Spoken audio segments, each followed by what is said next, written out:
गुरु रूपी प्यारी साथ संगत जी, प्यार और सत्कार से कहना धन निरंकार जी। दासी सतगुरु माता जी का लख लख शुक्राना करती है, जिनकी अपार कृपा से हमारा ये जीवन का सफ़र आनंदमय हो रहा है। इतनी हम खुशियाँ पा रहे हैं। सच्चे पातशाह की बहुत ही अपार बख्शिश है, कृपा दृष्टि है हम सब पर। सच्चे पातशाह इसी तरह आप अपनी कृपा दृष्टि बनाए रखना, इसी तरह अपना मेहर भरा हाथ हम सब पर रखना और हम इसी तरह आप जिसकी रहमतों के भागीदार बनते चले जाएं। दासी साथ संगत जी आप जी के चरणों में सतगुरु माता जी की अपार कृपा से ये विचार रखने जा रही है। आप जी ये विचार प्रवान करना। हमें सतगुरु समझाते हैं कि हमें जीवन में अच्छे काम करने चाहिए, कभी किसी की बुराई निंदा चुगली नहीं करनी चाहिए।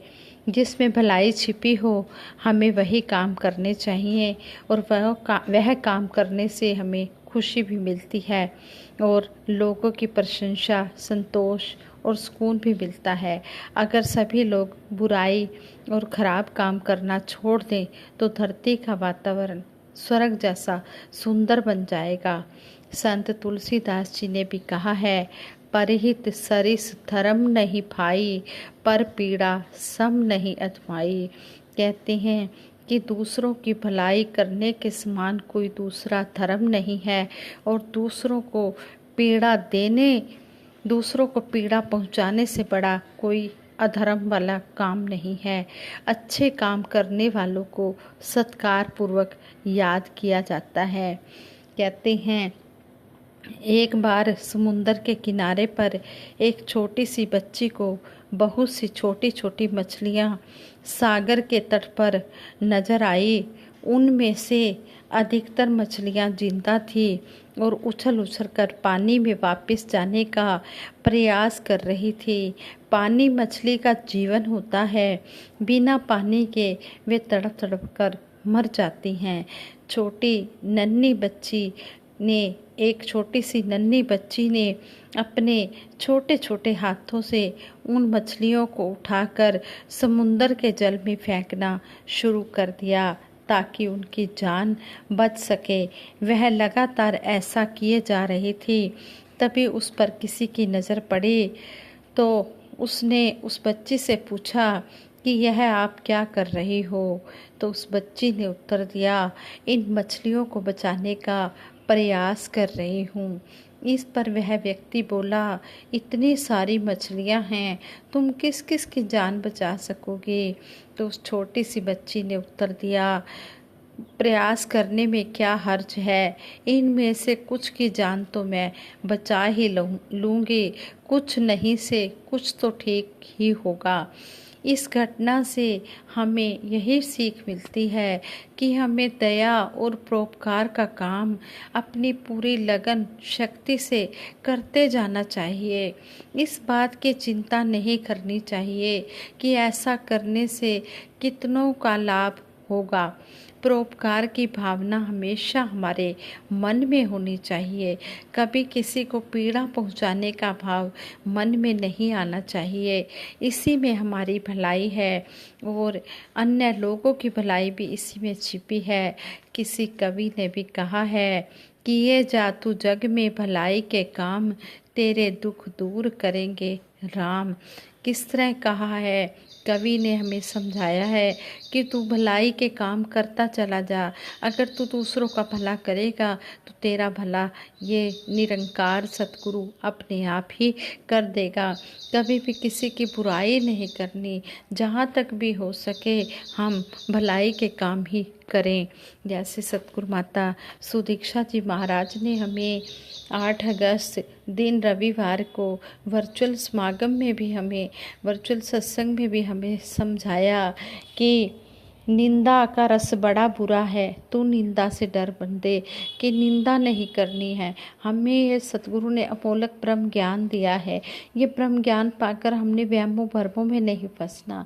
हमें दूसरे प्रण के बारे में भी समझाया कि जाति वर्ण का अभिमान नहीं करना।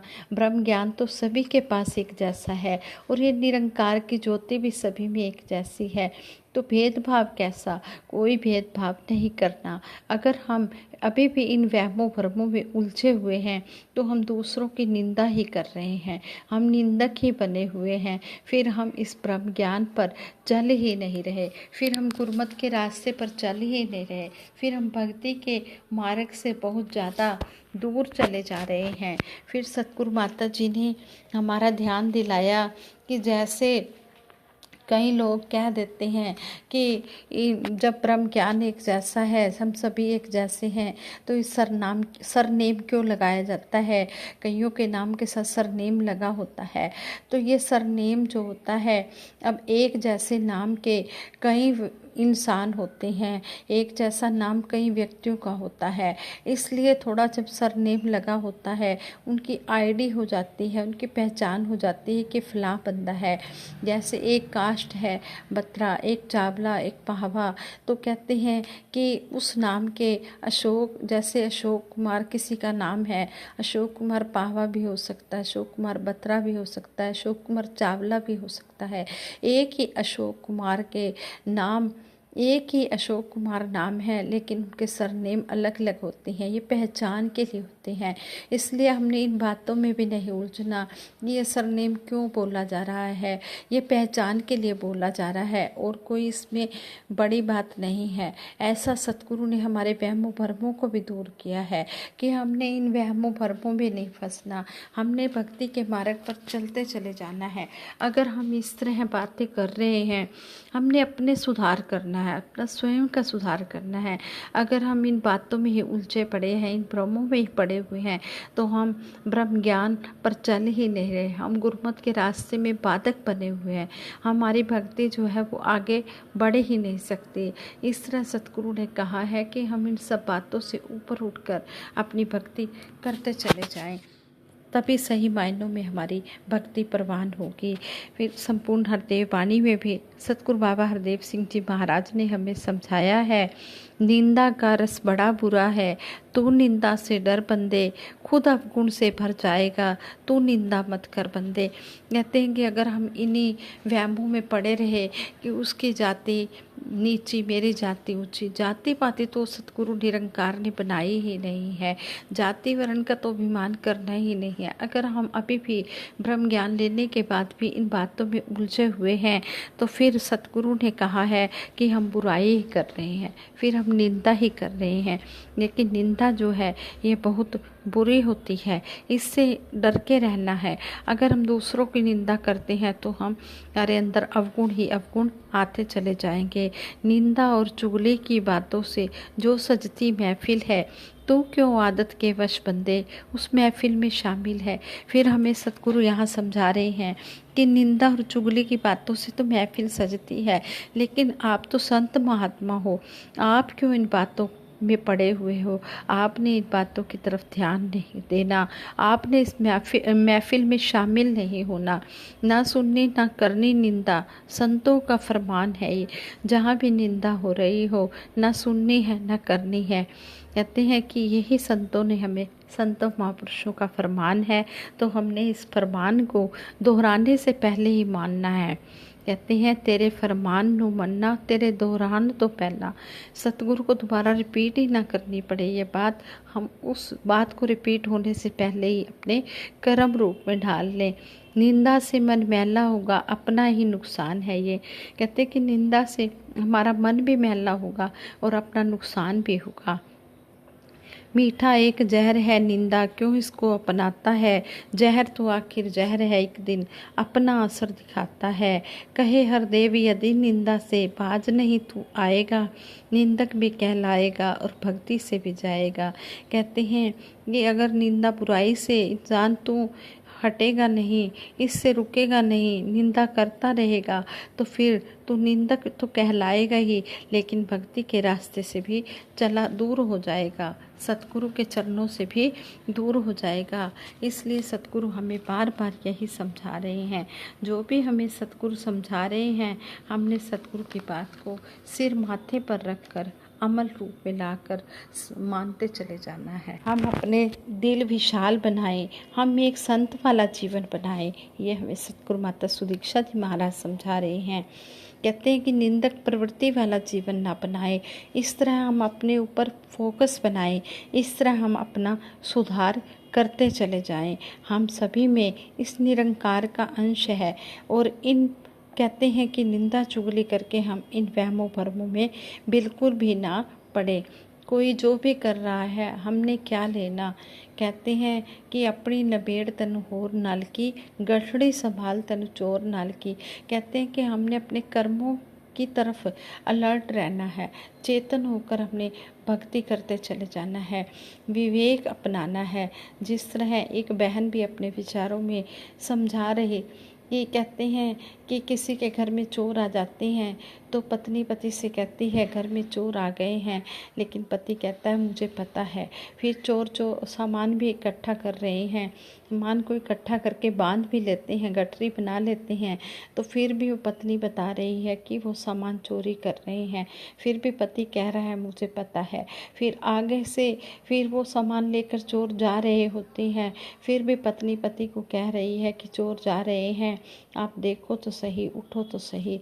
तो आगे से पति कहता है मुझे सब पता है, मैं सब देख रहा हूँ। विवेक है, ज्ञान है, लेकिन उसको यूज नहीं कर रहे।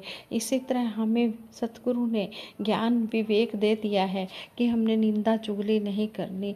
अगर फिर भी हम इन बातों को समझते हुए भी हमें इस बात का विवेक भी है कि ये काम करने से हमारा नुकसान ही नुकसान है, हमें घाटा ही घाटा है, तो फिर भी अगर हम वो काम कर रहे हैं तो इसमें गलती हमारी है, हम अपने ही नुकसान कर रहे हैं।